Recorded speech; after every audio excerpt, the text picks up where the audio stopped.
House Republicans are hoping to force their way into spending talks. Today, they presented a budget proposal of their own.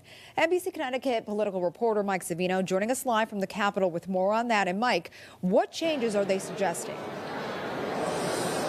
Well, Amber, the biggest change is probably just the fact that they want to reopen the budget and change how that will work for next year. But all of this is just tipping off a bigger philosophical debate about our state's budget guardrails.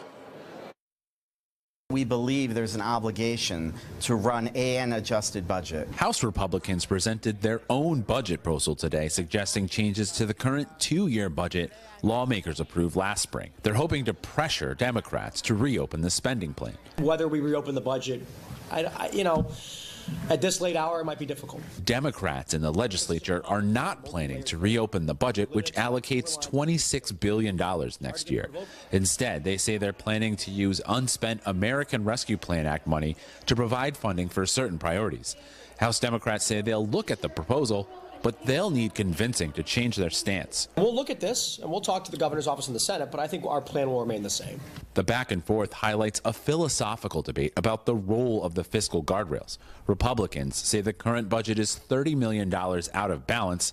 They've targeted another $43 million in cuts below Governor Ned Lamont's proposal, while also moving around money for priorities. We're the only caucus that is honoring the governor's request to adjust this budget. A spokesman for Governor Ned Lamont's budget office says that while we may not agree with all of the adjustments that the House Republicans have proposed, the legislature has signaled that it will maintain the adopted budget for fiscal year 25 without revision. Democrats say the fiscal guardrails require a built-in surplus in the budget, and they can always adjust things next spring if they have to.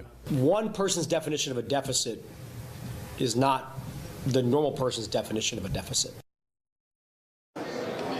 Now, Republicans do agree with the idea that we should be spending that ARPA money. After all, any unspent money at the end of the year goes back to the federal government. Republicans just say it needs to be part of a broader discussion that includes the budget. Live from the Capitol, Mike Savino, NBC Connecticut News.